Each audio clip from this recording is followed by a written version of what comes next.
You were never rejected by her because you were too kind. You were rejected because your body was asking permission while your mouth claimed confidence. Your shoulders slightly shrinking before you spoke. Your breathing accelerating right before you tried to impress. Your eyes searching her reaction before you even finished your sentence. You thought she was reading your words. She was reading your instability. And tonight, you're going to see the invisible law that decides everything before you say a single word. Be honest with yourself. How many times have you felt your chest tighten right before talking to a woman you wanted, and then watched yourself say something you knew didn't represent your real value? Every man begins in the same prison, even if he doesn't know its name. He is reactive before he is grounded. He explains before he decides. He offers before he is chosen. This man believes that attraction is built with effort, with emotional labor, with proving that he is different from the others. So he speaks too much, clarifies too much, justifies too much. And while he believes he is showing depth, his body is leaking tension, urgency, and hidden fear. He doesn't feel weak, he feels invested. But she feels something unmistakable, inner imbalance. And imbalance is the one thing the nervous system of a woman cannot rest inside. He confuses intensity with presence. He confuses availability with value. He confuses emotional openness with leadership. And slowly, interaction after interaction, something subtle dies without ever being discussed. Her instinctive respect, not spoken, felt. Because there is a law most men never learn. The body always speaks before the mouth. And the body speaks in rhythm, in weight, in stillness, in breathing, in micropauses, in the way space is held or invaded. The man who seeks approval moves forward nervously. The man who commands attraction occupies space without asking.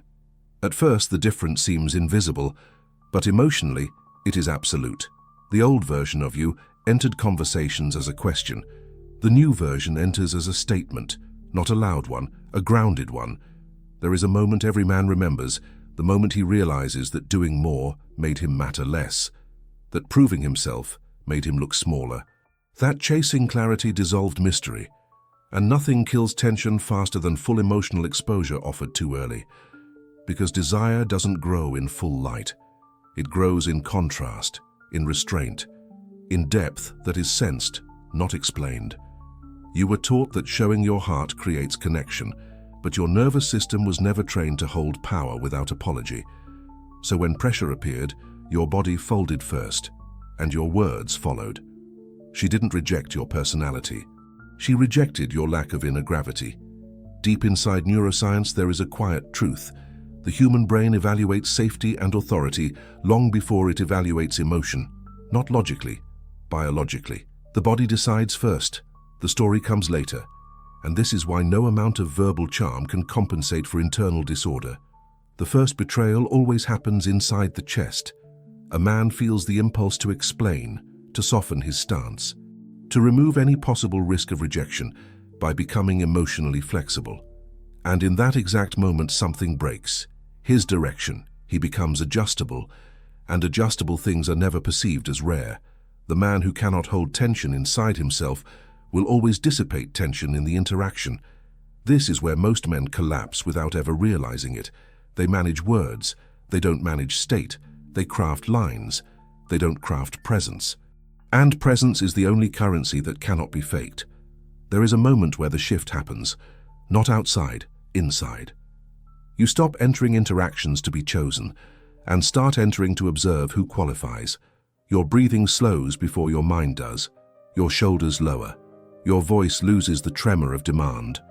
And suddenly the same world that ignored you begins to respond, not to your effort, to your stillness.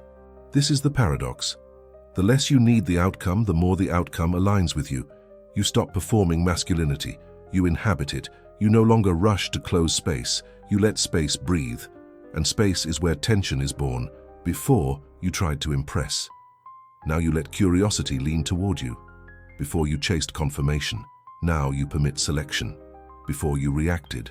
Now you lead silently. The world treats the man with inner direction differently, not kindly, respectfully. There is a gravity to him that does not ask. It simply is. The ancient philosophers never described power as domination.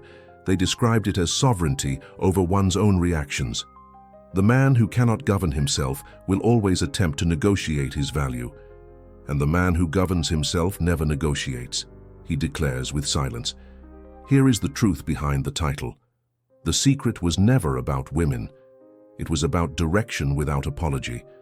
It was about control over your own nervous system. It was about leading your emotional energy instead of begging it to be accepted. Attraction is not manipulation. It is the natural response to internal structure. Women do not respond to men who try. They respond to men who are. The moment your internal axis stabilizes, her perception rearranges itself around that center. You don't force desire. You become the environment where desire forms. You were never meant to chase. You were meant to stand. You were never meant to plead. You were meant to allow. You were never meant to ask who wants you. You were meant to become the man who decides. The anxious man disappears. The centered man remains. The reactive man dissolves. The directing man rises. The man who begged is forgotten. The man who leads is remembered. And once this shift happens, it cannot be undone.